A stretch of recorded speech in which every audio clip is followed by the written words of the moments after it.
देखिए, पहले तो मैं एक चीज़ क्लियर कर दूँ कि जिनको नहीं सीखना है उनका तो कुछ कर नहीं सकते। लेकिन आप लोगों से मैं रिक्वेस्ट कर सकती हूँ कि प्लीज़ मीटिंग को लाइव जॉइन किया करिए, क्योंकि रिकॉर्डिंग जब मिलती है ना तो वो मज़ा नहीं आता जो लाइव सेशन अटेंड करने में आता है। अब इतने सारे लोग हैं लेकिन जिन्हें नहीं करना वो नहीं करते, जिन्हें नहीं सीखना उन्हें कोई इंटरेस्ट ही नहीं है ना सीखने में। तो अभी मैं थोड़ा-सा आप लोगों को ना अपने बारे में बता देती हूँ कि मैं कौन हूँ। मेरा नाम उमेरा शेख है और मैं एमपी से बिलॉन्ग करती हूँ, ठीक है? और मैं आई डिजिटल प्रेन्योर में एफिलिएट मार्केटर की तरह वर्क करती हूँ और फ्रीलांसिंग भी करती हूँ, ठीक है? मुझे ऑलमोस्ट 3 इयर्स हो गए, ठीक है? आईडीपी के अंदर। तो पहले मैं आप लोगों को थोड़ा-सा बता देती हूँ।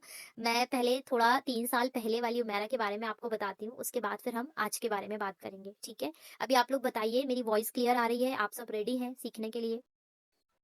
1 ईयर से ओके। तो चैट जो है वो हम लास्ट में लेंगे, ठीक है? पहले मैं आप लोगों को बता देती हूँ मेरी स्टोरी, क्योंकि ज़ाहिर है भई स्टोरीज़ जानना बहुत ज़रूरी है। जिससे सीख रहे हैं उसके बारे में पता होना चाहिए, ताकि उससे थोड़ा बहुत पर्सनली तो हम कनेक्ट कर पाएँ, राइट? और आप लोग चैट सेक्शन में भी थोड़ा एक्टिव रहना, तो मुझे मज़ा भी आएगा अपने बारे में बताने में, ठीक है? एमपी में कहाँ? मैं एग्ज़ैक्ट लोकेशन नहीं बता सकती, बस इतना बता सकती हूँ कि मैं एमपी से हूँ।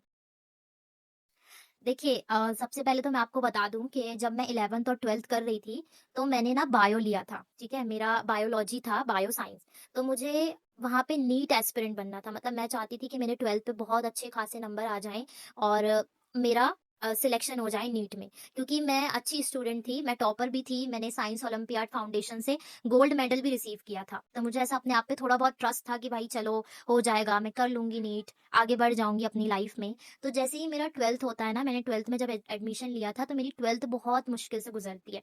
अब मैं आप लोगों को थोड़ा बहुत मैं छुपाऊँगी तो नहीं, मैं सब कुछ बताऊँगी। तो मेरे जो फ़ादर और मेरी जो मदर हैं, तो उन दोनों के बीच में कुछ मसले हो जाते हैं, जिसकी वज़ह से मेरे जो फ़ादर थे, वो हमको छोड़ के चले जाते हैं, ठीक है? तो उस टाइम तो मैं 12th जैसे-तैसे करके निकालती हूँ और 12th के बाद मैं थोड़ा-सा ड्रॉप लेती हूँ 1 साल का। मुझे ऐसा था कि मैं स्टार्ट करूँगी, मैं कॉलेज में एडमिशन ले लूँगी, मेरा नीट नहीं हो पाया तो, क्योंकि जितने लोग नीट एस्पिरेंट हैं या जितने लोगों ने साइंस से पढ़ाई की है, तो उन्हें पता होगा कि एमबीबीएस करने के लिए हमको नीट की ज़रूरत होती है ना? और जब हम नीट करते हैं तो हमें 2 से 3 साल चाहिए होता है, या वो एनवायरनमेंट चाहिए होता है प्रैक्टिस करने के लिए, पढ़ाई करने के लिए, है ना? जब भी हम कर पाते हैं। अगर हमारा स्टडी टाइम कम है, हम स्टडी अच्छे से नहीं कर पा रहे हैं, अच्छा माहौल नहीं है, तो नहीं कर पाएँगे। तो वो एनवायरनमेंट बचा ही नहीं था, तो फिर मैंने सोचा कि यार क्यों ना मैं कुछ ऑनलाइन देखूँ, कुछ ऑनलाइन करूँ। तो 3 साल पहले मुझे आईडीपी के बारे में पता चला और उस टाइम मेरे पास थोड़ी बहुत स्कॉलरशिप आई थी। तो मैंने उस स्कॉलरशिप से आईडीपी को जॉइन किया। उसके बाद 6 मंथ तो मैंने लर्निंग ही करी थी, क्योंकि मेरी जो मेंटर थी वो अच्छी थी और उनके थ्रू मैंने जॉइन किया और मैंने लर्निंग करी थी। लेकिन मुझे जैसे एफिलिएट मार्केटर्स अर्न करते हैं ना 50,000 महीने का, 60,000 महीने का, तो वैसा मुझे पैसा नहीं आ रहा था। 6 महीने तक मैंने लर्निंग करी, उसके बाद मेरी फर्स्ट अर्निंग हुई थी और मेरा आज भी मैं आप लोगों को बता दूँ, मेरा आज भी एलाइट पैकेज है। मतलब मेरे पास हायर पैकेज नहीं है, मैं आज भी एलाइट पैकेज से ही जॉइन हूँ, जो शायद आप लोगों को पता होगा, अगर आप आईडीपी से होगे तो वो 3540 ऐसा कुछ का है, ठीक है? तो उससे मैंने जॉइनिंग की थी। अब जब मैंने जॉइनिंग की तो वहाँ पे उसके अंदर तो ज़्यादा स्किल्स नहीं होते, तो मैंने फेसबुक एड सीखना शुरू किया और ग्राफिक डिज़ाइनिंग करना शुरू किया। अब स्टार्टिंग में 6 मंथ में तो मेरी थोड़ी-सी ही अर्निंग हुई थी, ज़्यादा नहीं हुई थी। तो मैंने शुरू किया था एफिलिएट करना ऑलमोस्ट 3 साल पहले ही समझ लो।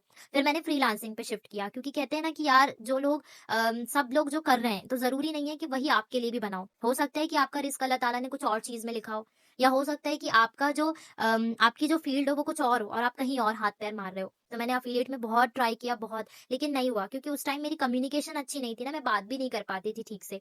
तो मुझे लगता था कि एफिलिएट मेरे लिए नहीं है। हालाँकि अब मेरे अंदर इतना कॉन्फिडेंस आ गया है ना कि मैं आराम से एफिलिएट मार्केटिंग कर सकती हूँ। लेकिन अभी फ़िलहाल मैं नहीं कर रही हूँ। फिर मैंने फ्रीलांसिंग पे शिफ्ट किया और फ्रीलांसिंग से मैंने ग्राफ़िक डिज़ाइनिंग करना शुरू किया। और ग्राफिक डिजाइनिंग में मैंने रखा वर्कशॉप, ठीक है? तो पहले वर्कशॉप से मेरे पास ऑलमोस्ट 5-6 लड़कियाँ थीं, वो जॉइन करी थीं और पहले वर्कशॉप से मुझे मिला था 5000 रुपीज़ की कुछ की अर्निंग हुई थी मेरी। उसके बाद फिर सेकंड मैंने रखा था फिर से वर्कशॉप, तो उससे मेरी 10,000 रुपीज़ की अर्निंग हुई थी। तो मुझे लगा कि एफ़िलिएट नहीं हो रहा है, तो शायद मेरे लिए ग्राफिक डिजाइनिंग होगा, शायद मुझे ग्राफिक डिजाइनिंग करना चाहिए। तो मैंने सोचा कि यार चलो ग्राफिक डिजाइनिंग करते हैं। लेकिन अब होता है ना कि यार जब हम कोई स्किल सीख रहे हैं या फिर हम जब कर रहे हैं कुछ, तो अंदर से मतलब इतना पैशनेट होता है ना इंसान कि वो करके बोर नहीं होता। और मैं एफ़िलिएट करने के बाद जब मैंने ग्राफ़िक डिज़ाइनिंग पे शिफ्ट किया तो मैं बहुत ज़्यादा बोर हो गई थी। मतलब मैं बहुत ही थक गई थी। फिर मैंने शुरू किया सोशल मीडिया मैनेज करना। तो सोशल मीडिया मैनेज करने में मज़ा तो बहुत आता था, लेकिन पैसा लोग बहुत कम देते थे। उस टाइम मेरा इंस्टाग्राम जो था वो शैडो बैन हो गया था। शैडो बैन का मतलब शायद आप लोगों को पता होगा, उसमें हमारी जो रील्स होती हैं, हमारे जो पोस्ट होते हैं, वो नई ऑडियंस तक नहीं पहुँचते। जितनी हमारी पुरानी है बस उन तक ही रहता है। तो वैसा शैडो बैन हो गया था। तो मैंने फिर सोशल मीडिया मैनेजमेंट करना बिल्कुल ही छोड़ दिया। फिर मैंने नहीं किया। मैंने सोचा कि यार कुछ और करते हैं। तो उस बीच मैं स्कूल में मैं वहाँ पे जॉब करने लगी थी, मैं टीचिंग कर रही थी। अब मैं आप लोगों को ये जो स्टोरी मेरी बता रही हूँ ना, इसका मकसद आप लोगों का टाइम वेस्ट करना बिल्कुल भी नहीं है। आप लोग अगर ध्यान से सुनोगे तो थोड़ा बहुत मोटिवेशन आपके अंदर आएगा। तो मैंने फिर टीचिंग करना स्टार्ट किया 2 साल पहले, ठीक है? 1 साल तो मैंने एफ़िलिएट में, फ्रीलांसिंग में अपना टाइम बहुत बर्बाद किया था और लर्निंग भी मैं करती थी, लेकिन मुझे ग्राफ़िक डिज़ाइनिंग में इंटरेस्ट ही नहीं आता था। तो फिर मैंने टीचिंग करना शुरू किया। तो जिस साल मैं टीचिंग कर रही थी, 2024 में जब मैं टीचिंग कर रही थी, तो वहाँ पे मुझे मिल रहे थे 3000 रुपीज़ पर मंथ। और मैं वहाँ पे, वो होता है ना जब हम जॉब करते हैं ना, तो हमारा माइंडसेट इतना इतना ज़्यादा वहाँ स्टक हो जाता है ना कि हम कुछ और नहीं कर पाते। मतलब इतना भी वर्कलोड था कि मैं कुछ और कर ही नहीं पाती थी। मैं घर आके बहुत ज़्यादा थक जाती थी कि मैं कुछ कर लूँ, किसी क्लाइंट का काम करके दे दूँ, कुछ भी नहीं हुआ। फिर अभी मुझे उसके बाद थोड़े दिनों के बाद मैंने वो जॉब छोड़ दिया। मैंने खुद ही बीच से क्विट कर दिया था। ऑलमोस्ट 10 मंथ मैंने वहाँ पे जॉब करी, फिर मैंने वहाँ पे छोड़ दिया। क्योंकि कुछ सेल्फ रिस्पेक्ट की बात आ गई थी, तो मुझे ऐसा लगता है कि जब सेल्फ रिस्पेक्ट की बात आ जाए तो छोड़ देना चाहिए। हालाँकि मेरा ऐसा कुछ अर्निंग सोर्स नहीं था, क्योंकि अभी भी मेरी जो दोनों छोटी बहनें हैं, मेरी 2 सिस्टर्स हैं छोटी, तो उनके जो स्कूल की फीस होती है, जो उनके मदरसे की फीस होती है, वो सारी चीज़ें मैं पे करती हूँ। और बहुत सारे ऐसे छोटे-छोटे एक्सपेंसेस हैं, जैसे मेडिसिन हो गया या छोटी-छोटी चीज़ें, शॉपिंग हो गई, सारी ऑलमोस्ट मैं ही पे करती हूँ उन सारी चीज़ों के लिए। तो ऐसा कुछ था नहीं मेरे पास ज़रिया कि अगर मैं यहाँ से जॉब छोड़ूँगी तो कुछ कर पाऊँ। और जब हम रीस्टार्ट करते हैं ना, तो थोड़ा वक़्त लगता है ना? थोड़ा टाइम लग जाता है स्टार्ट करने में। तो फिर मैंने लेकिन छोड़ दिया था ये सोच के कि यार अल्लाह ताला जो भी चाहेंगे, जो भी होगा बेहतर ही होगा। फिर उसके बाद 3-4 महीने के बाद मैंने अ, वीडियो एडिटिंग स्टार्ट करी। तो मैंने ऑलमोस्ट 6 मंथ वीडियो एडिटिंग करी और मुझे कहीं और भी जॉब मिल गई, उससे थोड़ी बेटर मिली है। बहुत ज़्यादा बेटर नहीं, लेकिन अभी भी मैं वहाँ पे टीचिंग करती हूँ और वहाँ का बहुत अच्छा, वहाँ का पूरा माहौल है और मुझे अच्छा भी लगता है कि जब हम कोई चीज़ छोड़ते हैं ना और अल्लाह ताला पे यकीन करते हैं, तो ऐसा होता है हमारे साथ कि हमें उससे बेहतर चीज़ें मिल जाती हैं। तो वही मेरे साथ भी हुआ। तो मैंने सोचा कि यहाँ पे वर्कलोड थोड़ा कम है, तो मैं क्यों ना कुछ और ट्राई करूँ। फिर मैंने 6 मंथ पहले, अभी 6 मंथ पहले स्टार्ट किया वीडियो एडिटिंग करना। तो अब देखिए वीडियो एडिटिंग में क्या होता है ना, जो एडिटर्स होते हैं, उनको बहुत कम पैसा दिया जाता है उनकी स्किल्स के अकॉर्डिंग। अगर वो 4 घंटे मेहनत भी कर रहे हैं, 1 मिनट का वीडियो भी है, तो वो 150-200 में काम करके दे देते हैं। और वो कर भी इसलिए देते हैं क्योंकि उनके पास कोई ज़रिया नहीं होता ना पैसा कमाने का। उन्हें ऐसा लगता है कि यार जो हो रहा है बस हम कर लें, जो हमारे पास काम आ रहा है बस हम कर लें, है ना? तो ऐसा होता है। तो इसीलिए जो एडिटर हैं वो कम में कर देते हैं। लेकिन मैंने स्टार्ट किया था जब 6 मंथ पहले, तो मेरा मेन फ़ोकस था कि एफ़िलिएट मार्केटर्स जो होते हैं ना, मैं उनसे ही कॉन्टैक्ट करूँ और उनको ही अपना क्लाइंट बनाऊँ। तो मैंने ये स्ट्रैटेजी बनाई कि मैं एफ़िलिएट मार्केटर्स ज़्यादातर क्या करते हैं, कंटेंट तो वो अपलोड करते ही हैं, लेकिन वो जो एड कॉपीज़ होती हैं ना, वो बहुत बनवाते हैं। एड कॉपी मतलब जो फ़ेसबुक पे वो उनकी एड कॉपी चलती है ना, अगर आप लोग को नहीं पता तो मैं बता दूँ कि जो एड कॉपीज़ होती हैं, वो अलग से लगाई जाती हैं। कुछ लोग इंस्टाग्राम के रील्स में ही एड चला देते हैं, लेकिन सबसे ज़्यादा अच्छी वर्किंग एड कॉपीज़ जो होती हैं, वो इंस्टाग्राम से अलग से लगाई जाती हैं। हालाँकि वो चलती एड इंस्टा पे ही है, लेकिन अलग से लगाई जाती हैं। तो वहाँ पे जब मैंने देखा कि बहुत सारे लोग हैं, बहुत ज़्यादा लो क्वालिटी की एड कॉपीज़ प्रोवाइड कर रहे हैं, तो मैंने एड कॉपी क्रिएट करना शुरू किया। और आप लोग बिलीव नहीं करोगे, जब मेरा फर्स्ट प्रोजेक्ट मुझे आया था, तो वो 400 रुपीज़ का था। और पता है कितने सेकंड की वीडियो थी? सिर्फ़ 30 सेकंड की वीडियो थी। और अभी भी इनफैक्ट 30 सेकंड की बेसिक एडिटिंग के मैं 500 रुपीज़ चार्ज करती हूँ। तो इसका ये मतलब नहीं है कि मैं आप लोगों को शो ऑफ कर रही हूँ कि भाई मैं इतना कर रही हूँ, आप भी कर लोगे, नहीं। मैं ये बता रही हूँ कि थोड़ा-सा आपके अंदर मोटिवेशन आए कि आप एडिटिंग सीखोगे तो कुछ होगा। बस अपनी क्वालिटी नहीं गिराना है। और ये जो एड कॉपीज़ होती है ना, इनमें बहुत पैसा होता है। अगर जैसे क्लाइंट को आपने बना के दिए हो और रिजेक्ट हो गई, तो ये दूसरी बार तो आपको एडिट करना पड़ता है। लेकिन ये जो एड कॉपी है, ये लगती ही रहती हैं एफिलिएट मार्केटर्स को, क्योंकि एक चीज़ अगर कोई बंदा चला रहा है तो 10 लोग उसकी कॉपी कर लेते हैं। फिर जब 10 लोग कॉपी करते हैं, तो जिसका जो ओनर था उसकी ही चीज़ें नहीं चलती हैं। तो फिर लोग बार-बार, बार-बार एड कॉपीज़ क्रिएट करवाते हैं। एड कॉपी मतलब वीडियोज़ ही होते हैं जो एड्स पे चलते हैं, उनको ही एड कॉपी कहा जाता है। तो इस तरीके से मेरे जो क्लाइंट्स हैं मुझसे बनवाते हैं। अभी तक मैंने ऑलमोस्ट 20 या 30 वीडियो ही बनाए होंगे और मैंने उससे 50,000 से ज़्यादा की अर्निंग कर ली है। 50,000 से भी ज़्यादा की। और इसका रीज़न ये नहीं था कि मुझे बहुत हाई पेइंग क्लाइंट्स मिले हैं। इसका रीज़न ये था कि मैंने 6 मंथ अपनी लर्निंग पे फ़ोकस किया है। मैंने ये नहीं देखा कि वो इतना कमा रहे हैं, वो इतना कर रहे हैं तो मैं भी कर लूँ या मैं उनसे कॉम्पिटिशन करने लग जाऊँ, नहीं। मैंने ये देखा कि यार मैं अपने आप को बेटर बनाऊँ। जो चीज़ें मार्केट में नहीं चल रही हैं, जो एडिटर्स एड कॉपीज़ बना के दे रहे हैं, रिजेक्ट हो रही हैं। तो मैं ऐसी चीज़ें क्रिएट करूँ ताकि लोग जो है ना वो मेरे पास ही आकर के बनवाएँ।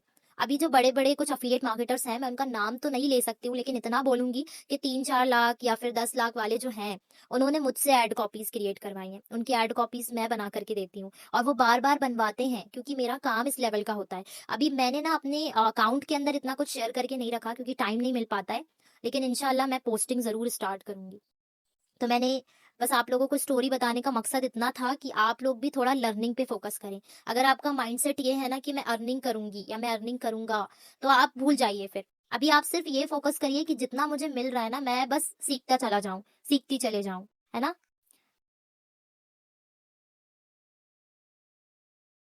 1 मिनट रुकिएगा।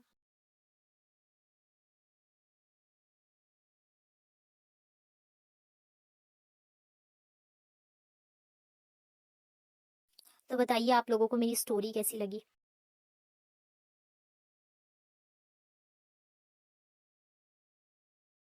बताइए, बताइए।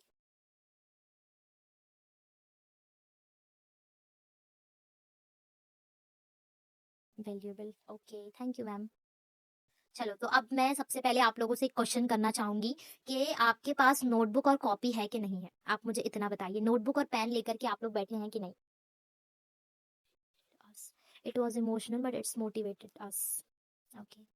और हाँ, एक चीज़ मैं बोलना भूल गई हूँ। अम, नहीं, मैं कभी और बताऊँगी आप लोगों को। थोड़ा पर्सनल है लेकिन मैं कभी और बताऊँगी। पहले मैं थोड़ा बहुत आप लोगों से कनेक्ट कर लूँ। और एक चीज़ मैं आपको बता दूँ कि मैं जो ट्रेनिंग्स दूँगी वो मैं लाइफ़ टाइम के लिए फ्री ही रखूँगी।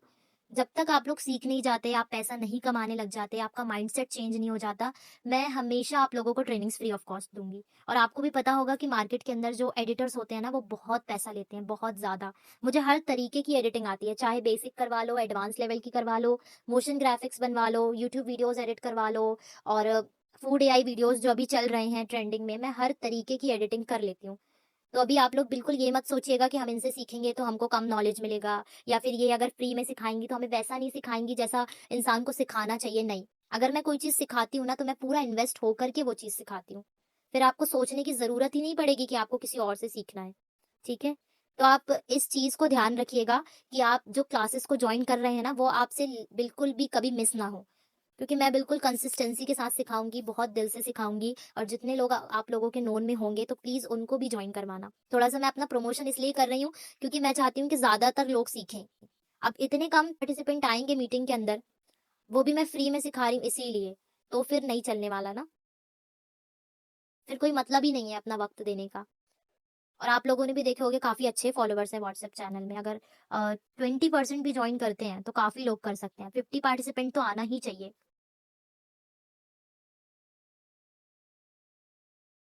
ठीक है? तो आप लोग अगर आपके पास पेन कॉपी नहीं है तो रख लीजिए, पहले से बता दीजिए, नहीं है तो ला लीजिए, ठीक है? और आप जो भी चीज़ें सुन रहे हैं ना उनको आपको नोट भी करना है, क्योंकि मैं जो भी चीज़ें बताऊँगी वो एक कागज़ पे लिखने वाली चीज़ें नहीं है, नोटबुक रखिए अपने पास। बहुत सी ऐसी बातें होंगी जो आपको काम आएँगी, आपको फ्यूचर में जब आप पेज पलटा करके देखोगे तो आप सोचोगे कि यार ये हुमैरा मैम ने लिखवाया है, ये चीज़ जो है ये मेरे लिए बहुत वैल्यूएबल है, ये चीज़ जो है ये मेरे बहुत काम आ रही है ना? तो अगर आप लिखेंगे नहीं तो फिर कोई फ़ायदा नहीं है। आपको अपने हाथों से खुद लिखना है। मैं चाहती तो आपको पीडीएफ प्रोवाइड कर देती या मैं चाहती तो आप लोगों को कुछ पिक्चर्स भेज देती कि ये चीज़ें सीख लो, लिख लो, लेकिन नहीं, आपको खुद लिखना है क्योंकि जब हम खुद नोट करते हैं ना तो हमारे अंदर ना थोड़ा-सा अ, जज़्बा आता है सीखने का कि भाई मैं कुछ सीख रही हूँ। जब हम ऐसे ही बैठ जाएँगे फ़ोन लेकर के इधर-उधर घूमते रहेंगे, तो फिर नहीं आ पाएगा। तो आप लोग एक जगह बैठ जाइए, अब स्टूडेंट बन जाइए, चाहे आपकी एज कितनी भी हो, आप बड़ी हो मुझसे, आप छोटी हो, स्टूडेंट की तरह बन जाओ भाई, ठीक है? तो सबने पेन और कॉपी ले लिए? अगर आपके पास पेन और कॉपी नहीं है और आपका आज पहला दिन है, तो देखिए आप सही तरीके से फिर इस जर्नी की शुरुआत नहीं कर रहे हो, आप सही तरीके से स्टार्ट नहीं कर रहे हो, है ना? तो इसलिए पेन और कॉपी लेना बहुत ज़्यादा ज़रूरी है। अब आप लोगों को एक चीज़ लिखना है कि सबसे पहले आप एक क्वेश्चन लिखिए कि मैं आज यहाँ पर क्यों आई हूँ? किस लिए मैंने इस सेशन को जॉइन किया है? अर्निंग करने के लिए, नॉलेज के लिए या फिर मैं पैसा कमाना चाहती हूँ बहुत सारा या मैं घर बनाना चाहती हूँ, मैं उम्रा करना चाहती हूँ। बहुत सारी चीज़ें होती हैं, बहुत सारी ख्वाहिशें होती हैं हमारे अंदर। तो हमको ना गोल्स लिखना है अपने। जैसे कि आईडीपी में आशुतोष सर कहते हैं ना कि अगर आपको आगे बढ़ना है या फिर अगर आपको कुछ करना है अपनी लाइफ में, तो आपका व्हाय क्लियर होना चाहिए कि मुझे क्यों करना है? मुझे क्यों आगे बढ़ना है ना? और मेरी नज़र में तो अक्लमंद इंसान वो होता है जो अपना सफ़र, अपनी जर्नी शुरू करने से पहले अपना गोल डिसाइड करे कि मुझे कहाँ पहुँचना है, मुझे क्या अचीव करना है और मैं क्यों ये मीटिंग को ले रही हूँ। तो आप सभी लोग लिखिए इसके बारे में कि मैं आज यहाँ पर क्यों आई हूँ? क्यों मुझे ये सेशंस लेना है? क्या मुझे अचीव करना है? जी, मैं बिल्कुल बेसिक से सिखाऊँगी।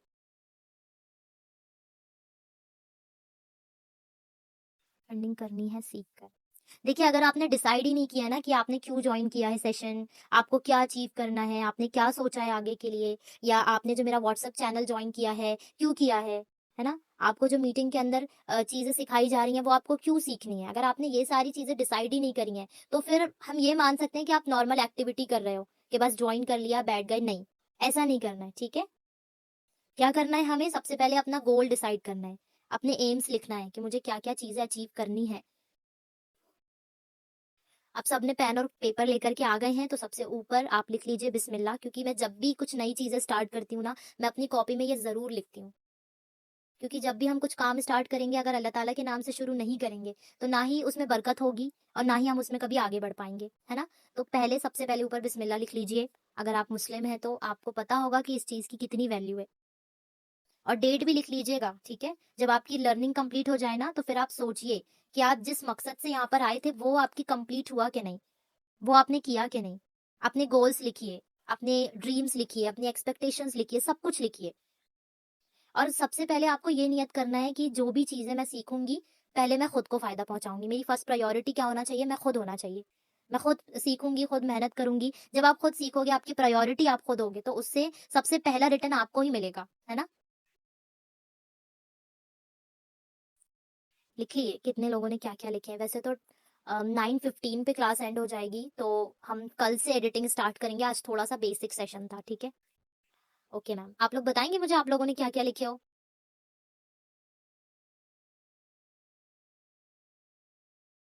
अर्निंग करनी है सीख कर अल्हम्दुलिल्लाह, ओके। अपने गोल्स पे बताइए क्या लिखे हो आपने? पहले तो लिखना है why I am here, what are my goals, what are my dreams, expectations. पूरा एक क्वेश्चन बना के लिखिए, उसके बाद आंसर लिखिए उसके, है ना? जहाँ से भी नॉलेज मिल रहा है ना, बस वहीं से समेट लो भई। क्योंकि नॉलेज एक ऐसी चीज़ होती है, इल्म एक ऐसी चीज़ है जिसकी कोई इंतहा नहीं होती। मतलब नॉलेज का कोई एंड ही नहीं होता। हर चीज़ का एंड हो सकता है ना? अगर कोई शख्स ये आपसे कह रहा है कि भाई मैंने सब कुछ सीख लिया, मुझे सारी चीज़ों का नॉलेज है, मैंने सब कुछ सीख चुकी हूँ मैं, अब मैं क्यों मीटिंग जॉइन करूँ, क्यों क्लास जॉइन करूँ? तो आप ऐसे लोगों से दूर रहिए, क्योंकि नॉलेज की, इल्म की कोई इंतहा होती ही नहीं है। आप जितना सीखोगे, उतना आगे बढ़ते चले जाओगे। तो ऐसे जो नेगेटिव लोग हैं ना, उनसे आप बिल्कुल दूर रहिए। बिल्कुल दूर रहिए, क्योंकि अगर आप ऐसे नेगेटिव लोगों के साथ रहोगे, तो आपका वक़्त ज़ाया होगा और हमको अपना वक़्त ज़ाया बिल्कुल भी नहीं करना है, ठीक है? अभी मैं आप लोगों के क्वेश्चन ले लेती हूँ और फिर 5 मिनट के बाद हम सेशन को एंड करेंगे। और उसके बाद अभी देखिए मेरी थोड़ी-सी एड्स भी रन होंगी, ताकि मेरे जो चैनल है उसके अंदर ज़्यादा लोग आएँ, है ना? तो फिर ज़्यादा लोग आएँगे तो मैं सब्सक्रिप्शन ले लूँगी ज़ूम का, और ज़ूम का सब्सक्रिप्शन लेने के बाद फिर मैं आप लोगों को अच्छे से सिखाऊँगी, ज़्यादा टाइम दे कर के। फिर हम 8:30 टू 9:30 करेंगे सेशंस। अभी रेशमा मैम ने लिखा है सीख कर अर्निंग करनी है इंशाल्लाह, इंशाल्लाह। अ, और दूसरा उम्रा करना है। उम्रा तो मुझे भी करना है, ये मेरा भी ड्रीम है। रेशमा शेख, इंडिपेंडेंट बनना है। Okay, Samiya to everyone, why I am here to be skilful, what I want to do to provide my mom with all luxury. Oh, मैं रिलेट कर सकती हूँ सामिया मैम आपसे। इंशाल्लाह, इंशाल्लाह। एक बार सब लिख लीजिए इंशाल्लाह प्लीज़। और आप लोग मुझे पर्सनली मैसेज करके फीडबैक ज़रूर दीजिएगा कि आपको सेशन कैसा लगा। और कल से मैं इंटरफेस स्टार्ट करूँगी, कल से हम एडिटिंग स्टार्ट करेंगे। तो आप लोग थोड़ा मोटिवेट रहना, ठीक है? और मुझे बस इतना चाहिए, मेरा फ्री में सिखाने का इतना ही मकसद है कि भाई मुझे दुआएँ दीजिए बहुत सारी। क्योंकि मुझे नहीं लगता कि दुआओं से बेहतर कोई चीज़ मिल सकती है। अगर कोई आपके लिए दुआ कर रहा है, दैट्स इट। उसके अलावा मुझे कुछ चाहिए ही नहीं। ना आपसे पैसा चाहिए, ना आपसे कुछ चाहिए। बस थोड़ा बहुत मेरा नाम लेकर के दुआ कर देना कि अल्लाह ताला मुझे भी कामयाब कर दे आप लोगों के साथ, इंशाल्लाह। ठीक है, मैं अपना नंबर दे देती हूँ। और देखिए आप लोग प्लीज़ कुछ भी नेगेटिव मैसेज मत करिएगा, क्योंकि नेगेटिविटी मुझे नहीं पसंद है। बहुत सारी लड़कियों का मैसेज आता है, मैम हमारी अर्निंग नहीं हो रही, मैम हम ये नहीं कर पा रहे, मैम हम वो नहीं कर पा रहे। मैं बस ये बोलूँगी कि भाई सारा कुछ छोड़ो, सब कुछ हटाओ और अभी बस जो मैं सिखा रही हूँ उस पे फ़ोकस करो। जो चीज़ें मैंने कह दी बस उस चीज़ को फ़ॉलो कर लो। जो टिप्स मैं भेज रही हूँ चैनल के अंदर, बस उसको फॉलो कर लो। चैनल जो है ना मेरा व्हाट्सएप, बस उसको एक खजाने की तरह यूज करो कि जो बात मैं कह रही हूँ बस उसको इम्प्लीमेंट करना है। प्रोकेस्टिनेशन बिल्कुल भी नहीं करना है। ओके, अभी मैंने नंबर शेयर कर दिया, आप लोग कॉपी कर लो। 6 इंशाल्लाह आप जरूर कामयाब होंगे और आपके साथ हम सब भी इंशाल्लाह शाइना मैम। बाकी देखिए एक चीज और मैं बोलूंगी आप लोगों से कि अगर हम किसी चीज से हट रहे हैं, जैसे हमारी कोई पोजीशन है और हम उससे हट रहे हैं, हम उससे रिजाइन कर रहे हैं, तो हमारी जगह कोई और ले लेता है ना। तो अभी आप लोग जो हो ना यहाँ पे, आप जो पार्टिसिपेंट हो, आपकी जगह कल कोई और भी ले सकता है। तो बिल्कुल भी किसी और को अपनी जगह मत लेने देना, क्योंकि दुनिया में कोई भी चीज हो खाली नहीं जाती। अगर आप नहीं करोगे कोई और कर लेगा, किसी और को अल्लाह ताला मौका दे देंगे इंशाल्लाह। ओके, ठीक है, तो मैंने नंबर आप लोगों को शेयर कर दिया है। आप लोग पर्सनली मुझे मैसेज कर सकते हैं, जो भी बात करना है कर सकते हैं। अगर मैं फ्री हुई तो बिल्कुल आप लोगों को रिप्लाई करूंगी मैसेजेस का। और एक रिक्वेस्ट है मेरी कि प्लीज मुझे कॉल मत करिएगा। ओके, अस्सलाम वालेकुम, दुआ में याद रखिएगा।